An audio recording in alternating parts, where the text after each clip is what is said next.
नमस्कार, मैं विशाल शर्मा आपकी गूंज पॉडकास्ट चैनल में आप सभी दर्शकों का स्वागत करता हूं। आज हम एक ऐसे इंसान से, ऐसी संस्था से आपको मिलवाएंगे रामनगर में कोसी बैराज के पास। आज हम एक ऐसे पार्क में आपको रूबरू कराने वाले हैं जो एनवायरनमेंट को लेकर के कई वर्षों से अपनी सेवाएं दे रहे हैं, क्योंकि आप सभी को मालूम है इस भागदौड़ जिंदगी में हम कंक्रीट के जंगल रोज बना रहे हैं। हर शहर में, हर गांव को कंक्रीट के जंगल के रूप से सभी लोग को मालूम है रात दिन डेवलप हो रहे हैं।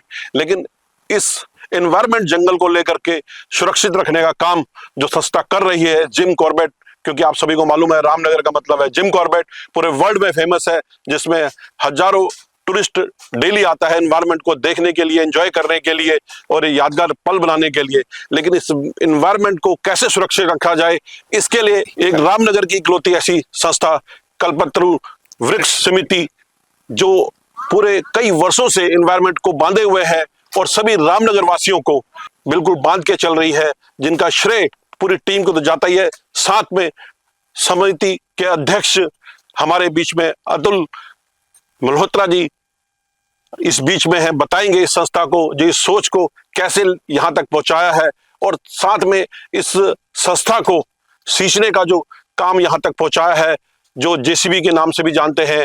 डंगवाल जी हैं, तमाम ऐसे बड़े बड़े ओहदों से रिटायर होने के बावजूद आज इस एनवायरनमेंट को सुरक्षित बनाए हुए हैं। आज हम बात करते हैं हमारी संस्था के अध्यक्ष अतुल भाई से। अतुल भाई जी, ये संस्था आपने कब बनाई?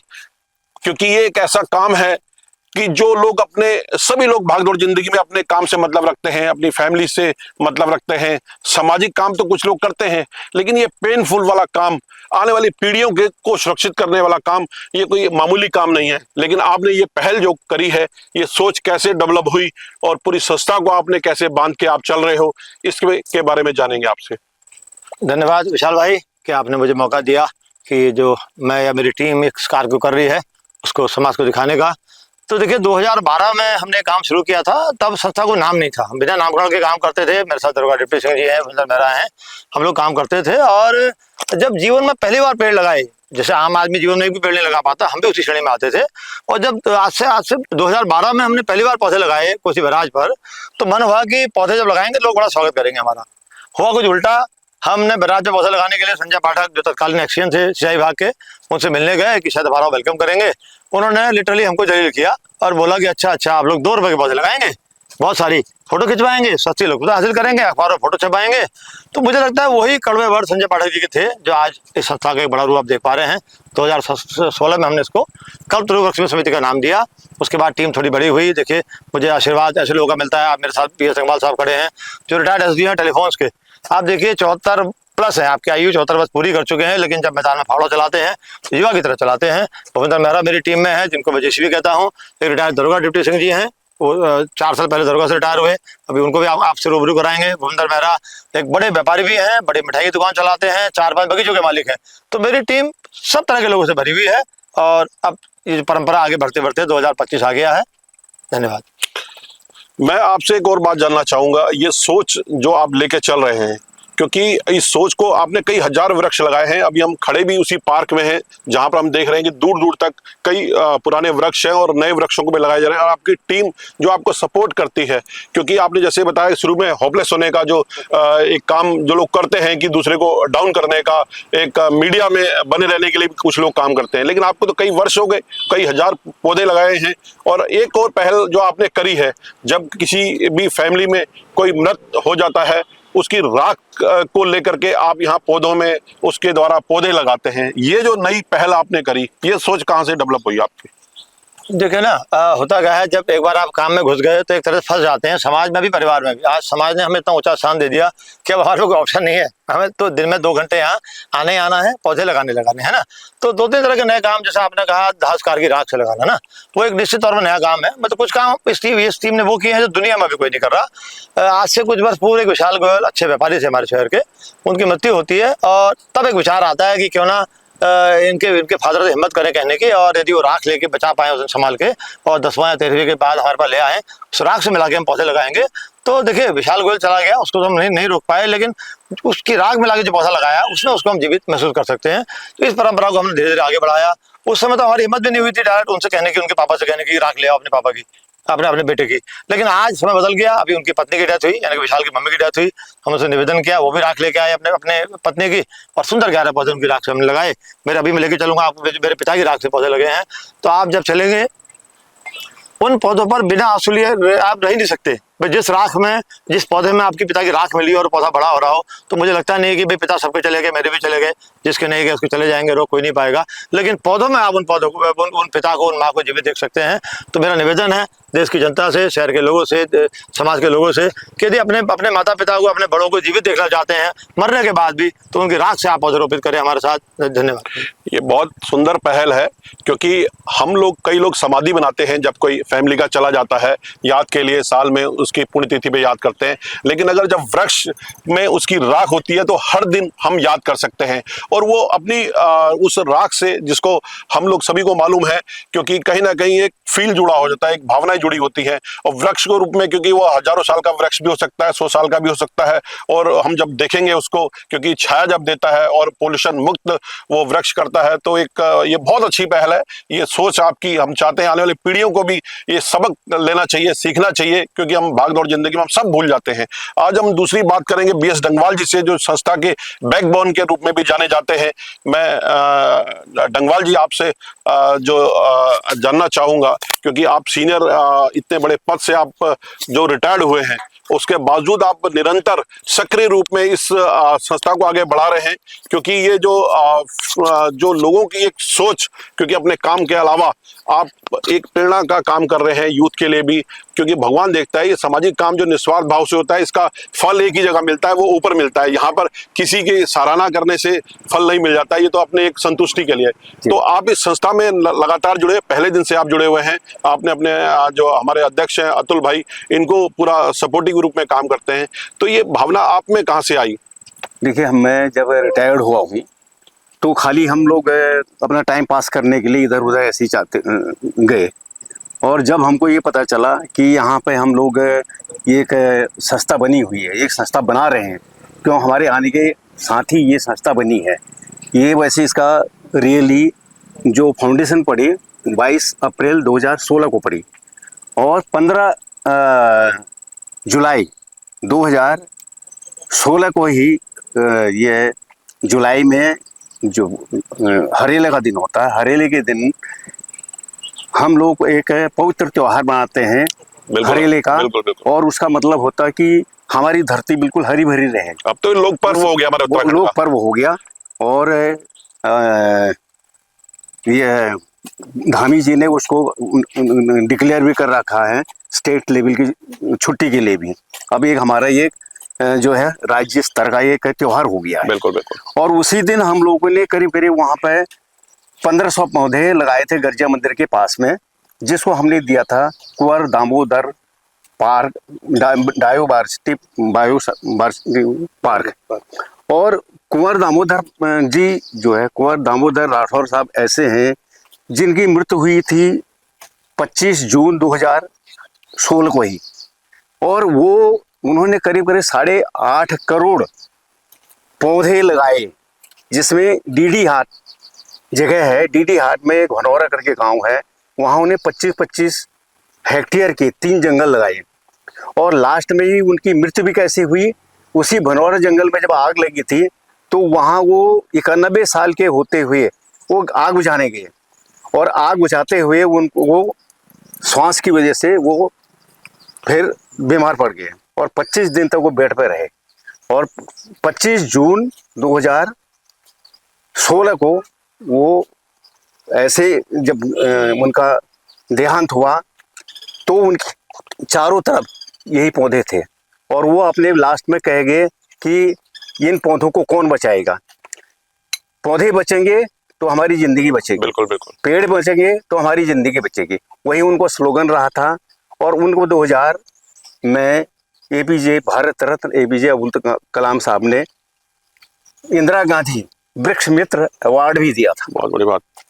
तो वो लोग हमारे प्रेरणा स्रोत रहे हैं, और उन्हीं की जब वो 91 साल के रहे तब वहाँ गए हैं जंगलों में। तो हम लोग तो अभी 74-75 साल के हैं, अभी तक है काफी जिंदगी हम आपसे डगवाल जी एक बात जानना चाहते हैं, जो जन्मदिन और एनिवर्सरी को लेकर के कॉन्सेप्ट आपने करा है कि उस दिन जी जिस दिन, क्योंकि खुशी का दिन होता है, दोनों एक खुशी के पर्व होते हैं, कोई बच्चों के लिए करता है, कोई अपने लिए करता है, तो उस दिन भी आपने एक पौधा आरोपण का हमेशा कार्यक्रम रखा है कि भाई जिस दिन जन्मदिन हो या एनिवर्सरी हो एक पौधा लगाएं। तो ये जो एक नई सोच आपने डेवलप करी, तो ये इसके पीछे किससे प्रेरणा मिली? ये प्रेरणा वैसे जन्मदिन में हम लोग जैसे समाज से ही प्रेरणा मिलती है। आपने कल्याण सिंह मैती जी का नाम सुना होगा। जब 2016 में वो उनको अवार्ड नहीं मिला था, तो मेरे ख्याल 2020 के आसपास उनको पद्मश्री अवार्ड मिला। उनका क्या एम था कि एक पौधा लगाएं। कब लगाएंगे? जब वो जब शादी होती है, शादी में मायके में एक पौधा लगाएंगे। वो पौधा जो है उसके घर के माता पिता वो लड़की के नाम पर पौधा लगेगा, तो उसकी वो रखवाली करेंगे, चाहे वो फल का पौधा है चाहे वो ऐसे पौधा है। तो वहाँ से एक प्रेरणा ये भी मिली है। उसको जो इंडोनेशिया वगैरह है, बाहर के देशों को जो है उनको बहुत ज़्यादा प्रेरणा मिली है। तो उनको लेटर भी मिले मैती साहब को। उनका मैती आंदोलन हो गया, मैती मतलब माइका, उनका नाम पड़ा मैती इसलिए कि ये मायके की तरफ से ये आंदोलन हो रहा है। तो कल्याण सिंह नाम है उनका, कल्याण सिंह रावत। तो उनका एक स्लोगन था। तो ये मलेशिया वगैरह में तो ऐसा होता है, जब तक एसडीएम से आपको ये सर्टिफिकेट नहीं मिल जाएगा कि यहाँ एक पौधा लग गया, तब तक वो मेरे सर्टिफिकेट ही नहीं मिलेगा आपको। अच्छा, तो ऐसी प्रेरणा के स्रोत हमारे संस्था में रहे हैं, जिनसे हमके और अनिल जोशी जी जैसे जिनको पद्म विभूषण मिला है, और अजय रावत जी जैसे हिस्ट्री के आपके head of the department university में। तो ये लोगों से हम लोगों को प्रेरणा मिली है। और हमारे फाउंडेशन डे में प्रवक्ता के रूप में ये लोग आते थे। बहुत बढ़िया। जब ये और जगह तो देखिए आप लोग ये वो लेते हैं मेहताना, और हम लोगों को यहाँ पैसा दे जाते थे। बहुत बढ़िया। तो ऐसे लोग हम लोगों से जुड़े हैं। और इसी जब हमारे यहाँ पे भी इस ग्रुप में ऐसे लोग हैं, कोई प्रिंसिपल रिटायर्ड, कोई प्रोफेसर हैं, कोई डॉक्टर हैं, और कोई करोड़पति अरबपति लोग हैं। तो ऐसे लोग ये जुड़े हुए थे, और वो भी हैं, खुमचे वाले भी हैं। तो ये जो है अनेकता में एकता थी। इसी को देखते हुए अनिल जोशी जी ने कहा कि ये वर्ल्ड में ऐसी संस्था हमको कहीं नहीं मिली है, जो संस्था आपकी है। इस ढंग की वर्ल्ड में कोई संस्था नहीं है। इसलिए मैं आप ऐसा करो, आप कहीं लैंड परचेज करो और मैं उसके लिए पैसा दूंगा। तो उन्होंने पैसे भी दिए। एक WRC करके हमने यहाँ पे वुमेन्स रिकरिंग सेंटर करके, अच्छा, वो उसका भी वो भी बनाया। आप एक ऐसा काम कर रहे हैं जैसे बिहार में दशरथ मांझी जी ने काम करा था, बिल्कुल एक नई रेखा खींची थी, 22 साल लगा दी थे उन्होंने वो पहाड़ खोदने में। सेम आप लगे हुए हैं, क्योंकि दृढ़ जब तक निश्चित होता है, एक सोच होती है, सोच का खेल है। अब हम आपको एक ऐसे शख्स से रूबरू कराने वाले हैं जिनको जेसीबी के नाम से जाना जाता है। मैं आपको दर्शकों को एक और बात बताना चाहूँ, इस संस्था में जितने भी व्यक्ति जुड़े हुए हैं, मानव भाव जुड़े हुए हैं, वो सभी कहीं ना कहीं एक अपने काम से बहुत व्यस्त समय से ये काम करते हैं, सोशल काम करते हैं। कोई बिजनेसमैन है, कोई डॉक्टर है, कोई रिटायर्ड अधिकारी है, और बाकी अपनी फैमिली में तो हर आदमी व्यस्त रहता ही है। मैं जिन शख्स से आपसे रूबरू कराने वाला हूँ, भूपेंद्र मेहरा जी, जो दीवान मिष्ठान भंडार के नाम से पूरे रामनगर में कई सालों से अपनी सेवाएं दे रहे हैं। और मैं आपको जो एक नाम मिला है, जेसीबी का नाम, ये नाम कैसे मिला है? बहुत खूबसूरत नाम है, और जेसीबी का मतलब होता है कि जहां कोई ना जा पाए वहां पर जेसीबी पहुंच जाती है। तो ये इतना सुंदर जो टाइटल आपको मिला, ये कैसे मिला? बिना रुके भी काम कर सकती है। ये नाम आप खुद ही समझ सकते हैं कि जेसीबी किस चीज का नाम है। तो मेरे ऊपर तो यही है, मैं जब भी यहाँ आता हूँ, जब भी मेरा यहाँ आना होता है, भाई सबके साथ आते हैं यहाँ, वो करते हैं, तो जब फावड़ा मैं पकड़ लेता हूँ, फिर मैं नहीं रुकता हूँ। फिर मेरे अंदर ये नहीं रहता है कि मैं थोड़ा आराम कर लूँ या रेस्ट कर लूँ, क्योंकि मेरे को सिर्फ 2 घंटे मिलते हैं यहाँ काम करने के लिए सुबह के टाइम, क्योंकि उसके बाद अपना बिजनेस भी देखना है, वो भी देखना है। तो 2 घंटे हम ऐसा काम करके जाते हैं। अगर भाई साहब ने हमारे कह दिया कि 10 पौधे लगने हैं, तो मैं उसको बढ़ा के गिनती को 15 करता हूँ। अगर इन्होंने 15 कह दिया तो मैंने 20 कहने हैं। ये मेरी वो रहती है इसमें कि जितना भी हो सके इससे ज्यादा लगाया जाए, कम ना लगाया जाए। जो ये मिठास बांटने का काम है, आप दुकान पर तो क्योंकि मिठाई का आपका व्यापार है, मीठा बांटने का आपका है, लोगों में प्यार बांटने का काम है, लेकिन ये जो मिठास आप ये इन्वायरमेंट को बांट रहे हैं प्रकृति में, क्योंकि जल जंगल जमीन 3 ही चीजें होती हैं। ये इतना सुंदर जो कार्य है, इसकी कोई सराहना के लिए हमारे पास वर्ड तो नहीं है कि हम कह दें बहुत अच्छा काम कर रहे हैं, बहुत छोटी बात हो जाएगी। आप क्योंकि जो काम कर रहे हैं आने वाली पीढ़ी के लिए कर रहे हैं, क्योंकि स्वस्थ हम तभी रह पाएंगे जब इन्वायरमेंट बहुत साफ सुथरा होगा। और सरकार तो ठीक है प्रोजेक्ट लॉन्च करती है, लेकिन आप सभी को मालूम है, क्योंकि वो ग्राउंड पे आते आते जो है धरातल पे आधे से ज्यादा भूस हो जाते हैं। लेकिन सामाजिक संस्थाएं इस चीज को आगे बढ़ाती हैं, क्योंकि सरकार सिर्फ 5 सभी को मालूम है, जब एनवायरमेंट डे आता है उसी समय एक बड़ी स्कीम है और होर्डिंग बैनर ये सब चलते हैं, लेकिन आप तो रोज एनवायरनमेंट डे बना रहे हैं। तो ये इतना सुंदर कार्य करने के लिए जो प्रेरणा आपको खास करके मिली, ये कहाँ से मिली? ये असली में हमारा एक शुरू से शौक है। मैं 2012 से आदरणीय अतुल मेहरोत्रा जी के साथ हम लोग घूमने जाते थे, वॉक पे जाते थे, तो इनको करते हुए देखा। लेकिन तब से मैंने इनके साथ कंधे से कंधा मिला के इनके साथ रहे, और उसी के बाद हमारे के अंदर ये आई, क्योंकि हम जो रोड के किनारे पौधों को हम पानी देते थे, कभी नलाई गुड़ाई करते थे, हमने सोचा क्यों ना ये इस काम को हम बड़े स्तर पे करें, कहीं पे लैंड मिले हमें और हम इसको अच्छे उससे करें। इसी का परिणाम है कि हमें फिर बाद में एक फाइकस गार्डन के रूप में एक जो अभी पुल बनाया हुआ नया, उसके नीचे जगह मिली थी, उसमें हमने बिल्कुल तन मन और धन से सभी चीज से, कोई ये नहीं कि खाली हमें कहीं से पैसा आ रहा हो, हम अपना ही पैसा लगाते हैं, अपने ही आपस में मिलकर हम। क्या सरकार कोई बजट देती है आपको, आपकी संस्था को कभी दिया है? नहीं, ऐसा कुछ नहीं है, कभी बजट नहीं दिया, और ना ही हमने कभी हाथ फैलाए सरकार के आगे, कभी हाथ नहीं फैलाए हमने। सर, क्या उत्तराखंड सरकार ने कभी आपको सम्मानित करने के लिए, क्योंकि अदर राज्यों की सरकारों ने तो आपको बहुत बार सम्मानित करा है, ये बहुत बड़ी बात होती है कि कहते हैं ना कि दूर से आदमी की वैल्यू होती है। दूसरे दिल्ली के सीएम ने आपको सम्मानित करा और राज्यों के आपके बड़ी बड़ी सरकारें ने सम्मानित करा, क्या उत्तराखंड सरकार ने आपकी तरफ कभी नजर नहीं दौड़ाई? नहीं, बिल्कुल नहीं। यहाँ कभी कभी कोई ऐसा नहीं, क्योंकि हम जो काम करते हैं इसको सिर्फ एक ही जना सराह सकता है, ऊपर वाला। ऊपर वाला देख रहा है हम क्या कर रहे हैं, क्या नहीं कर रहे हैं, सब ये ऊपर वाले की प्रेरणा है, उन्हीं के उससे हम आशीर्वाद से हम इतना काम करते हैं। अभी भी मेरी उम्र करीबन 56 साल मेरे को लगा हुआ है, मैं कोई मेडिसिन नहीं लेता हूँ। मैं उसका सबसे बड़ा अपने आप को सौभाग्य मांगता हूँ कि मैं जो ये कर्म कर रहा हूँ, इस कर्म से मेरे को इतनी संतुष्टि मिलती है, और ये हमारा बिल्कुल शौक है, पैशन है। ये नहीं कि कोई हमें जबरदस्ती कोई प्रेशराइज करता है कि नहीं आप ये काम करो, बल्कि हमारे लोग मजाक उड़ाते हैं, क्या कर रहे हो आप इतने अपना काम देखो, बिजनेस देखो, आपके बगीचे हैं उनको देखो। जाता है हाँ, देखिए, 2 ही लोग इस काम को करते हैं। सामाजिक काम करने का मतलब होता है कि पागल होना। ये पागलपन जो होता है, ये हमें पता है, ये दीवानापन जिसके अंदर होगा ये वही उस काम को कर सकता है। अच्छी बात है, हम तो कह रहे हैं ऐसे पागल रोज ही गली गली में पैदा हो, क्योंकि अगर पागल जिस दिन खत्म हो गए इस संसार से, उस दिन दुनिया खत्म हो जाएगी। बिल्कुल सही। अब हम आपको एक ऐसे शख्स से रूबरू करवाने वाले हैं जिनका नाम मैंने, जैसे कि आप सभी दर्शकों को बताया था कि हर आदमी कोई ना कोई एक आइडेंटिटी रखता है, कोई भी ऐसा नॉर्मल आदमी नहीं है संस्था से जुड़ा हुआ, कोई व्यापारी है यहाँ के, खास करके अध्यक्ष, जैसे मैंने आपको बताया इतना बिजी शेड्यूल है, कई शहरों में आपके शोरूम है, मॉल है, आप इलेक्ट्रॉनिक के बहुत बड़े व्यापारी हैं, उसके बावजूद भी आप इतनी दिल से, भावना से पूरे इस समिति को जुड़े हुए हैं, और उसके बाद डेली ये समय देना कोई मजाक काम नहीं होता। अब हम आपको एक ऐसे शख्स से मिलाने वाले हैं जिनका नाम ही इतना खूबसूरत है। आप पुलिस विभाग में लंबे समय से अपनी सेवाएं दे रहे हैं, डिप्टी, हम तो सीएम कहेंगे, डिप्टी सीएम के नाम से आप सभी को मालूम है, हंसमुख हैं आप, अपना साइड से बहुत सारे व्यापार को भी काम करने का प्रयास करते हैं इतने बिजी शेड्यूल में। आपका जो जोश है, तो आप इस संस्था को इतने समय से आप अपनी सेवाएं दे रहे हैं। आप हमारे अतुल भाई को जो है आप एक मुट्ठी में बांधने का, सबको साथ लेके जो उन्होंने कार्य करा है उसमें आप छोटा सा एक अपनी भागीदारी दे रहे हैं, तो कैसे आपको प्रेरणा मिली? हमारे सबसे बड़ी प्रेरणा स्रोत अतुल भाई है। 2012 में हम तो आयुष रामनगर में 22/9/1992 को पोस्टेड हुआ था, और चलते चलते चलते चलते करीब 98-99 से भाई साहब से जुड़ा। तो उन्होंने कहा कि नहीं यार कुछ काम किया जाए, और मैं भाई साहब आपके साथ हूँ, मैं और मैं क्या हूँ, मैं कुछ नहीं जानता, मैं अपने को कुछ नहीं जानता हूँ, जो कुछ जानता हूँ आपको जानता हूँ। आपको ये जो सुकून मिलता है ये सब करने के बाद, आप उसको एक संदेश के किस रूप में आप संदेश देना चाहते हैं? उनको ये मिलता है कि जब हमारे भाई साहब के लगाए हुए पौधे जवान हो गए हैं, फल आ रहे हैं, फूल आ रहे हैं, तो उनको देख के मन इतना प्रफुल्लित होता है कि कुछ कहने का आगे शब्द ही नहीं रहता है, और ये करने की लालसा और बढ़ जाती है आगे कि करते ही रहें।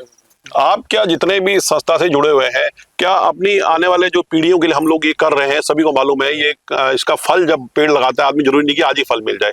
दूसरा, क्या अपने बच्चों को भी आप लाते हैं ऐसे आयोजन में? जी, बच्चे भी आते हैं, और रही बात है कि इसमें इस संस्था में खास करके जो धरातल पर जुड़े हुए हैं वो हमारे अतुल भाई जुड़े हुए हैं। अतुल भाई से जुड़े हुए 3-4 ऐसे लोग हैं। हालांकि ये संस्था तो बहुत बड़ी है, करीब 65-70 आदमी की संस्था है, पर आने जाने वाले 7-8 लोग हैं जो हमेशा इसमें अपना योगदान देते हैं, काम करते हैं।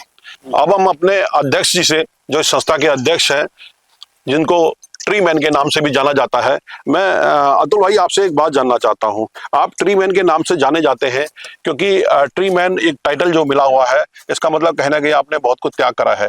ये जो पागलों का काम है, क्योंकि सामाजिक काम ही वही कर सकता है जो पागल होता है। ये जो लोगों को आप जोड़ते हैं, लोग कहीं एक दिन कोई शौकिया आ जाता है, 2 दिन आ जाता है, लेकिन इतना 65-70 लोग होना और इतने लंबे टाइम से इतना होना, ये कोई मजाक काम नहीं है। ये जो आप लोगों को जोड़ते हैं, तो ये कहाँ से आपको इतना एनर्जी मिलती है? क्योंकि आप बहुत बड़े व्यापारी हैं, कई शहरों में आपके शोरूम है, उसके बावजूद भी आप इतना पेन लेते हैं, तो ये जुनून कहाँ से आता है? लेकिन ना, जब मैंने इस काम की शुरुआत करी थी तो आज मैं भूल रहा था उस प्रकरण को। मैं शुरू में 8 बजे के बाद घर से निकलता था। आपको आश्चर्य होगा, क्योंकि यदि मुझसे पहले जाता था, मॉर्निंग वॉक के लोग मिलते थे, वो मजाक बनाते थे कि क्या हो गया, तुल के पागल को ये बेटे को लेके बैठा, पानी गैलन लेके जा रहा है। तो मुझे उनसे बचने के लिए, उनसे अपने ये कमेंट से बचने के लिए मैं 8 बजे जाता था, जब मॉर्निंग वॉक के लोग वापस चले जाते हैं। तो शुरुआत तो देखिए इस तरह से होती है काम की ना। और जब आप इस काम में घुस जाते हो, देखो ईश्वर ने दिमाग दिया है, बुद्धि दी है, तन दिया है, मन दिया है, पैसा दिया है, सब कुछ दे दिया ईश्वर ने ना। तो दिमाग फिर और तेज दौड़ता है, चूंकि हम एनवायरमेंट के लिए काम कर रहे हैं, दिमाग इसी में काम करता है। तो जब आज से 5 वर्ष पूर्व मैंने अपने बेटे की शादी करी, तब एक नए काम की शुरुआत करी हमने। देखिए वो ये सारी चीजें इतिहास रचेंगी, मैं आज आपके चैनल पर खुलकर बोल रहा हूँ। जो काम इस टीम ने स्टार्ट करे हैं, चाहे मेरे पुत्र की शादी के दिन पौध पानी गिरे, पौध पानी गिरे का मतलब होता है शादी में आए हुए हर गेस्ट को रिटर्न गिफ्ट के रूप में एक पौधा भेंट करना। ठीक है, तो वो इस काम में मैंने स्टार्ट किया अपने बेटे की शादी से। वो पौधे जो बच जाते हैं हमारे पास, थोड़े बहुत 15 पौधे बचे थे, यहाँ लगाए हैं। पहली बार उसमें कई हजार नींबू इस बार आया जो आए वाले लोगों को बांट रहे हैं। तो वो एक नई परंपरा की शुरुआत होगी आगे। पहले 100 पौधे बढ़ते थे, फिर 200 बढ़ने शुरू हुए।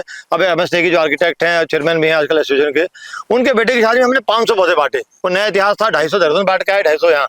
तो आप सोचिए, एक बच्चे की शादी हो रही है, उसमें आप 10 लाख 20 लाख 1 करोड़ खर्च करते हैं, और ये वाला कार्यक्रम 5000 से 11000 में हो जाता है। अरे आपके बेटे की शादी में 200 पौधे बटे हैं विशाल जी, और 200 पौधे, देखिए पौधे में एक और चीज का ध्यान देना है। जो गलती हम लोग शुरू में कर रहे थे हमने सुधार ली, अब मैं चाहता हूँ बाकी समाज ना करे। हम लोग कई बार दिखावे के लिए बहुत काम करते हैं। छोटा सा गमला मंगा लिया खुर्जा से, 100-150 रुपए गमला, उसमें पौधा लगा दिया 100 रुपए का, ना वो पौधा किसी काम का होता है, ना उस गमले में पौधा लगता है, आपके 250 रुपए लग जाते हैं। मैं लोगों को ये कहना चाहता हूँ, समाज के लोगों से, कि आप सस्ता पौधा बांटिए। पौधे को बांटते समय पहले ध्यान देना है उसकी कीमत पर नहीं, ध्यान देना है पौधे की आयु पर। हम लोग बहुत गलती कर रहे हैं, हमारे पौधारोपण करने वाले बहुत सारे लोग मैं देखता हूँ देश में दुनिया में गलती कर रहे हैं। हमको पौधा के इसमें मेन ध्यान रखना है उसकी आयु का। मैंने अमरूद का पौधा लगाया, मुझे पता है 14 साल में खत्म हो जाएगा। यदि 2020 में लगाया, 14 में पौधा गायब हो गया। मैंने उसके बदले कटहल का लगाया, कटहल का चलेगा 150 साल। पौधा आएगा 20 रुपए का, आम का पौधा आएगा 60 रुपए का, आम का पौधा चलेगा 125 साल, 90 साल, 120, 110 साल। तो एक पूरे समाज से निवेदन है कि पौधे बांटते समय ध्यान रखें कि हम 100 से 150 साल के आयु के पौधा बांटें, जिससे कि जो पौधा हम लगाएं हमारी 2-3 पीढ़ी भले देश छोड़ के, दुनिया छोड़ के चले जाएं और पौधे आपके लगाए हुए जीवित हों, इस पर भी ध्यान देने की बात। जो पौधे को आप प्रसाद के रूप में बांटते हैं, ये क्या कॉन्सेप्ट है आपका? देखिए ये सब ईश्वर सिखाता है, ये सब ना, देखिए जब आप घुस गए इस काम में तो अपने आप रास्ते बनते हैं। मेरे एक दोस्त के यहाँ भागवत सप्ताह हुआ, उसने बोल दिया अतुल तू 7 दिन भागवत रहेगी, तू कहीं नहीं जाएगा, मेरे यहाँ कार्यक्रम में रहेगा। ठीक हो गया, मैंने उनको बताया कि यार किस तरह से वो मान जाए तो हम उसमें भागवत सप्ताह के समापन पर पौधे बांटेंगे।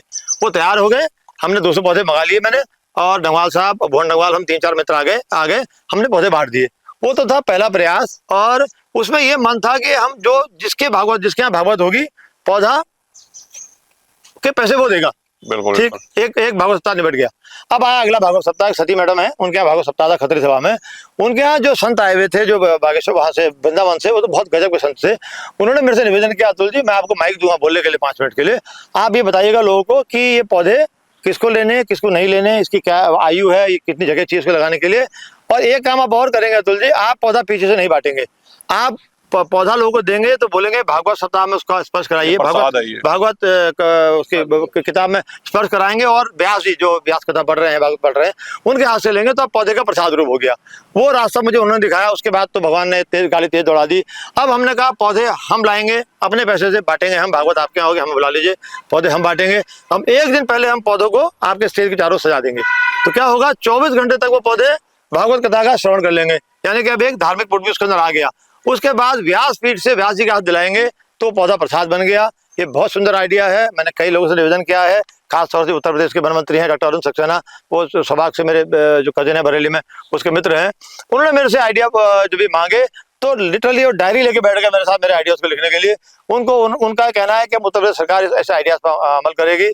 मेरी जल्दी मेरी मुलाकात इनसे, अपने जो वन मंत्री हैं सोनियाल साहब, उनसे भी होने वाली है, तो मैं उम्मीद करता हूँ सरकार भी उम्मीद करेगी, सरकार करेगी को मिल करके कोई प्लान है आपका? हाँ बिल्कुल बिल्कुल। देखिए मैंने एक छोटा सा आइडिया दिया है उत्तर प्रदेश सरकार को, अब जो मैंने उत्तराखंड सरकार को भी देना है कि आप एक ऐप बनाइए छोटा सा, ठीक है, बहुत मतलब छोटी बात है लेकिन बहुत बड़ा स्वरूप में है ये। आप एक ऐप बनाइए अपना, उस ऐप में आप क्या करेंगे, लोग उस ऐप का प्रचार करेंगे और लोगों को प्रेरित करेंगे कि जिसके यहाँ भागवत सप्ताह है, रामायण है, या सिख है तो सिख में जो धर्म उसका गुरु साहिब का पाठ होता है वो है, इस्लाम धर्म है तो कहीं कुरान शरीफ का पाठ हो रहा है, तो वो लोग अपना उस प्रोग्राम का डाटा उसे फीड करें और जब पूरी डिटेल डालें, तो जब आप अपना पिन कोड डालेंगे मोबाइल नंबर के साथ, तो वो उस पिन कोड का के इलाके में जो भी डीएफओ आएगा उस डीएफओ सिस्टम में वो पहुंच जाए डाटा, और उनका एक अधिकारी, कर्मचारी, रेंजर, डिप्टी रेंजर, फॉरेस्टर या फॉरेस्ट गार्ड उस नंबर को कॉन्टैक्ट करेगा, और 10 रुपये में आप पौधा उसको दीजिए कि भागवत सप्ताह में बांटे, वो रामायण में बांटे। और पहले तो आप 33 में फोटो खींच लीजिए, उसके बाद जब वो बांटेगा पौधे, उसकी फोटो वो आपके ऐप में डाउनलोड कर देगा, एक बड़ा डाटा तैयार हो जाएगा, बहुत बड़ा कार्यक्रम हो जाएगा। क्योंकि पौधा जब मैं देता हूँ किसी को, उसके मरने की संभावना 50% से ज्यादा है, जब पौधा आपको प्रसाद के रूप में मिलेगा उसके मरने की संभावना 10 से 20% है। तो एक बड़ा कार्यक्रम है, एक मेरी बड़ी सोच थी, उसको आगे बढ़ाने का प्रयास कर रहा हूँ। यदि सरकार इस पर अमल करेंगी, निश्चित तौर पर हम तो कर रहे हैं जो अपने स्तर पर कर सकते हैं, लेकिन बड़े स्तर पर सरकार करेगी। जो कल्पतरू आपका वृक्ष समिति है, मैं एक बात जानना चाहूंगा, जिम कॉर्बेट में लगभग 300-350 से ज्यादा रिजॉर्ट्स हैं, क्या ये कॉन्सेप्ट ऐसे आप और नहीं कर सकते? क्योंकि एक रिजॉर्ट्स में 20, 50, 100, 200 ऐसे कर्मचारी होते हैं। जब रिजॉर्ट हो, क्योंकि आपने जन्मदिन, एनिवर्सरी, ये सब, क्योंकि इन्वायरमेंट को लेके ही रामनगर है, रामनगर जिस दिन इन्वायरमेंट डाउन हो गया, पूरा यहाँ का लोग बेरोजगार हो जाएंगे, टूरिज्म खत्म हो जाएगा। सभी को मालूम है जंगल का क्या हाल हो, जंगल कटते जा रहे हैं, आप उधर से लगा रहे हैं, लेकिन गवर्नमेंट के बहुत सीरियसली लेकर के इस प्रोजेक्ट को आगे बढ़ाने का काम नहीं होता। जो आए दिन बाढ़ें आ रही हैं, जो ये आपदा आ रही है, ये जंगल कटने से ही हो रहे हैं, टाइम टाइम बरसात हो रही है। तो क्या ये रिजॉर्ट्स को लेकर के आपने कभी ऐसा कॉन्सेप्ट नहीं सोचा? बहुत अच्छा आइडिया विशाल जी आपने दिया है, निश्चित मेरे दिमाग में आइडिया नहीं था, मैंने आपकी बात सुनते सुनते नए आइडिया मेरे दिमाग में आ गए हैं। हम अब क्या करेंगे, रिजॉर्ट के ओनर से निवेदन करेंगे कि पौधे उनको हम उपलब्ध कराएंगे बहुत अच्छे रेटों में। मतलब मेरी नर्सरी अपनी कुछ नहीं है, मैं नहीं पौधा बेचता, लेकिन चूंकि मेरे संपर्क में नर्सरी वाले हैं, हम उनको कम कीमत में पौधे उपलब्ध कराएंगे। ठीक है, मान लिया हमने उनको आम और लीची का पौधा 60 रुपए का दिला दिया, ठीक हो गया। एक थैला आता है 10 रुपए का, जो प्रिंट होता है, एक थैला हो जाएगा 8 रुपए, 10 रुपए थैले का, 70 रुपए हो गए ना। कटहल का पौधा 20 रुपए का है, एक थैले में रख के उसको देंगे तो 30 रुपए का हो गया। तो ये वो लोग हमसे टाइप कर ले, हम लोग उनसे प्रयास करें मिलने, और जो भी गेस्ट उनका जाता है ना, एक छोटा सा स्टॉल, ये जो अपना क्या कहते हैं सोवेनियर बेचने के स्टॉल तो सब जगह लगे हैं, यदि एक छोटा सा पौधे का स्टॉल लग जाए, उसमें 5, 7, 8 तरह के पौधे हो, एक आम का हो, एक लीची का हो, एक कटहल का हो, ऐसे दूसरी वैरायटी, सहजन है, सहजन का पौधा हो, इस तरह का पौधा वहाँ रख दें और लिख दें पर्यटक के लिए आपको 10 रुपये मिलेगा, ये 20 में मिलेगा, या होता है फ्री गिफ्ट कर दे। तो आप समझिए कि कितना बड़ा योगदान एक रिजॉर्ट कर पाएगा, जिसमें उसकी कॉस्टिंग आएगी बहुत कम। वाह, उसके लिए 1000 2000 10,000 रुपए तो बड़ी बात नहीं, लेकिन एकदम से डेवलपमेंट होगा भाई, रोजगार भी मिलता है ना। पौधे का मतलब आप इसको अगर रोजगार से जोड़ेंगे भाई, अगर रामनगर में एनवायरमेंट डाउन हो गया तो रोजगार भी खत्म हो गया भाई। इतने रिजॉर्ट बनने का कारण यही कि भाई यहाँ जंगल है, इसी को लोग देखने आ रहे हैं, तो ये आपकी संस्था को भी एक मनोबल भाई बढ़ेगा, लोग जुड़ेंगे भी ऑटोमेटिकली। दूसरा अतुल भाई, आपसे एक बात जानना चाहेंगे, आप इतने समय से आप काम तो कर रहे हैं, लोग जुड़ भी रहे हैं, जो नगर पालिका है हमारी रामनगर की, क्या आप जन संवाद करके महीने में एक दिन, क्योंकि अगर सरकार का थोड़ा सपोर्ट मिलता है तो इजी हो जाता है, क्योंकि जगह भाई प्रशासन शासन की होती है, आपको आसानी हो जाएगी। सिर्फ यही नहीं, आप कई कोनों में जहाँ आवश्यकता है, जो जंगल नष्ट हो रखे हैं, कई अमडंडा में ऐसी बहुत जगह है जहां पर, तो वहां आप क्या नगर पालिका से मिलकर कोई टूनिंग बना सकते हैं? ऐसे प्रयास करेंगे, लेकिन नगर पालिका में जगह बहुत कम है, जगह शहर में जगह बची नहीं है, शहर की दिक्कत है। लेकिन इस काम को ना हम नए तरीके से आगे बढ़ा रहे हैं। विशाल जी, हम जब जो जुलाई अगस्त का महीना, जो हरेले वाला महीना जिसको कहते हैं, तो हम लोग करीब 50-60 दिन लगातार पौधारोपण करते हैं। हम उसमें क्या करते हैं, स्कूल के बच्चों को बुलाते हैं, ठीक है। उन बच्चों से पौधे लगाना उद्देश्य नहीं होता, उन बच्चों के मन में उनके संस्कार डालने का होता है कि पौधे बच्चे लगाना सीखे, कि संस्कार पौधे कैसे लगते हैं। पौधा लगा के उनको दिखा देते हैं, कई बार बड़े बच्चे होते हैं लगवा भी लेते हैं, लेकिन हम जो 2 चीज और आगे लेके जाते हैं बच्चों को, देखिए बच्चे बड़े अच्छे वॉलंटियर साबित हो सकते हैं वाटर कंजर्वेशन पर और गार्बेज पर। तो मैं उनसे निवेदन करता हूँ बच्चों से कि बेटा घर में आज जाओ, पहला काम क्या करोगे, पानी बचाओ घर में जाके। पानी कहाँ से बचता है, वॉश बेसिन के नल से, और फ्लश जो हम दबाते हैं वो अपना उसका टॉयलेट का, उसका उस फ्लश को कम यूज करें, जरूरी है, मजबूरी है यूज करें, ऐसा नहीं है कि बड़ा बदबू हो जाएगी, लेकिन हम लोग अननेसेसरी ज्यादा यूज करते हैं। वॉश बेसिन का नल हम खोल के फेस वॉश लगा के हैं अपना मुंह धोते हैं आराम से, दाढ़ी बनाते हैं हमारे पापा या हमारे भाई, तो हम नल खुला छोड़ देते हैं। तो नल को हम कम खुला छोड़ेंगे, पानी बचना शुरू हो जाएगा। इसके बाद क्या करते हैं, हम लोग स्कूटी और कार जब धोते हैं अपने घर के आगे, 1-1 घंटा पिताजी भाई लोग लगे हैं, ड्राइवर लगा है मालिक साहब का, और नल धो रहा है, क्योंकि बिल आता है 500 रुपए, 5000 बिल आने लगेगा। हम लोग 1 बाल्टी में कार धो लेंगे, हम लोग 20 बाल्टी में कार ऐसे धोते हैं कि बिजली का बिल, पानी का बिल कम आता है। तो इन 3-4 चीजों पे, दूसरा कूड़े पर मैं कहता हूँ बच्चों से कि आप छोटा सा प्रयास करिए कि यदि कूड़ा कोई अंकल आंटी कार से, ट्रेन से या बस से फेंकते हैं, उठा के उनके हाथ में दीजिए, अंकल ये डस्टबिन नहीं है, इसको लेके जाइए, तो वो आदमी पूरी जिंदगी कभी भी कूड़ा सड़क पर नहीं फेंकेगा। अच्छा अतुल भाई, एक बहुत इंपॉर्टेंट बात है, अक्सर हमने देखा है बहुत सारी संस्थाएं इस काम को करती तो हैं, साल में एक बार जब एनवायरनमेंट डे आता है पौधे लगा देती हैं, उसके बाद वो कहाँ पौधा जा रहा है, वो बड़ा हुआ नहीं हुआ, सूख गया, कोई मतलब नहीं हुआ, फिर साल में एक दिन फोटो खिंचाने के लिए करते हैं। आप क्या इसके लिए लोगों को एक कहीं ना कहीं अवेयर करते हैं कि भाई पौधा लगाने के बाद आप उसकी देख रेख भी करें? बिल्कुल बिल्कुल, क्योंकि वो ज्यादा जरूरी है, मुझे लगता है पौधे लगाने के साथ साथ उसको भी फोकस करा जाए। जी, ये ना मेरे कभी आप वीडियो देखें, उस वीडियो में क्या बोलता हूँ, जैसे जब भागवत सप्ताह बांटते हैं पौधे ना, मैं बोलता हूँ कि देखिए आप पौधा नहीं लेके जाएंगे तो कोई पाप नहीं लगने जा रहा आपको, और पौधा ले जाकर नहीं पालेंगे, मतलब पौधा मर जाए उसका पाप नहीं लगेगा आपको, लेकिन आप पाले तो सही उसको, नहीं पालेंगे पाप लगेगा, उसका पाप लगेगा। तो होता क्या है, 500 लोग सामने बैठे होते हैं, 100 पौधे हमारे बगल होते हैं, अपना भीड़ फिल्टर हो जाती है, वही लोग लेते हैं जिनके पास प्रॉपर जगह है, जिनको पता होता है हम आराम से इस पौधे को पाल पाएंगे। तो पौधा नहीं लगाना कोई पाप नहीं है, पौधा लगा आप नर्सरी से उठा लाए, आपने उसको नहीं पाला, पौधा मर गया, आप निश्चित तौर पर हत्या के भागीदार हैं। पौधा नर्सरी में रहता, कोई दूसरा लेके जाके उसको पाल लेता। तो पौधा पालने का दम है तब पौधा लगाइए, अंदर खाली फोटो खिंचाने के लिए क्यों चाहते हैं, क्यों लगाते हैं पौधा? मैं हमारे बीच में संस्था के सीनियर BS डंगवाल जी हैं, क्या ये फलदार पेड़ के अलावा कोई हेल्थ को लेके मेडिसिन वाला जो काम करते हैं पौधे, इस टाइप के पौधे भी आप लगाते हैं? जी, हम लोग जैसे मैंने बताया था ना कुंवर दामोदर पार्क में, स्टार्टिंग में हमने वहाँ से किया, उसमें अश्वगंधा, सर्वगंधा और आपके ये सहजन है, नीम है, बकैन है, और ये सारे मेडिसिनल प्लांट है, बकैन है, आंवला है, हेड़ बहेड़ आंवला, ये तीनों चीजें हमने लगाई हैं। और उसके साथ साथ जो स्ट्रॉबेरी है, ये चीजें जो भी आप जो दवाइयों का काम करते हैं, दवाई का काम करते हैं, वो सारे मेडिसिनल प्लांट हमने लगाए हैं। ये हमारे सामने है सहजन, ये कम से कम 300 बीमारियों के लिए इसको का उपयोग होता है इसका। अरे वाह, मोरिंगा, जो मोरिंगा पाउडर है, मोरिंगा ये बॉडी सेल भी हमारे जो वीक होते हैं उसको बढ़ा देता है। बॉडी सेल पे इसके पत्ते हैं, छाल है, और ये जो इसके फूल हैं, और जो ड्रम स्टिक आती है, इसकी ड्रम स्टिक आप सावर वगैरह लेते हैं, तो वो वाला इसी का जो इसी फली यूज होती है, सहजन की फली। तो और वैसे ही हमारा जो है अश्वगंधा तो जानते हैं, अश्वगंधा एक स्वास्थ्य के लिए बहुत हाँ, अच्छा बिल्कुल है। अश्वगंधा। स्ट्रॉबेरी है, सर्वगंधा है। अर्जुन जो है, अर्जुन हमारी ये ब्लड थिनर का काम करता है। अर्जुन की छाल जो है, हाँ, अगर किसी शुगर वगैरह ये सब हाँ, कई बीमारियों पे काम करते हैं। कई बीमारी भाई सब वो है, मतलब ये medicine का शुगर काम में काम करता है। और ये जो आपका मोरंगा है, ये शुगर के लिए काम ये तो करता है। रामबाण है। और कड़ी पत्ता, जिसके मल्टी यूज जो है उसके बहुत यूज यूज है। आपके स्वास्थ्य के लिए है, आपके श्वास के लिए है। ये जो मेडिसिनल प्लांट है, ये भी हम लोग यहाँ पे लगाए हुए हैं। ये कड़ी पत्ता हम ये यूज कर रहे हैं। कड़ी पत्ता जो है, ये भी कहे मेडिसिन का लगे, ये तो स्वास्थ्य इसका तो खैर बहुत यूज है, मल्टी यूज। चलिए, बहुत अच्छी बात है। जैसा कि डगवाल जी ने बताया कि सिर्फ फलदार पेड़ ही नहीं, कई सारे जो हेल्थ को लेकर के बीमारियां और ये सभी को मालूम है, भागदौड़ जिंदगी में आदमी ध्यान नहीं रख पा रहा, जिससे कई बीमारियां लग जाती हैं, बीपी, शुगर, थायराइड, ये वो सब, उनके लिए भी ये मेडिसिनल प्लांट लगे हुए हैं। तो आदमी को अगर सोच हो तो डॉक्टर का आधा काम तो हमारे पौधे ही कर देते हैं। जैसा कि आप सभी को अभी हमने हाल में बताया था कि जब आदमी चला जाता है तो उसकी राख से जो पवित्र अस्थियां होती हैं, उनसे जो है ये डाल करके ये पौधे लगाते हैं। जैसे कि हम देख रहे हैं, स्वर्गीय श्री RN मल्होत्रा जी की स्मृति में ये पौधा लगा हुआ था सन 21 में, आप देख रहे हैं। तो ये एक पहल है। ऐसी तमाम लोगों ने अपने जो है पूर्वजों के उस पे पौधे लगाए हुए हैं।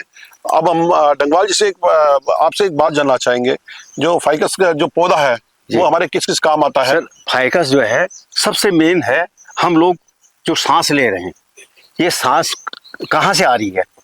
जो फाइकस जो प्रजाति के पौधे होते हैं, वो 15 घंटे से लेकर 24 घंटे तक ऑक्सीजन देते हैं।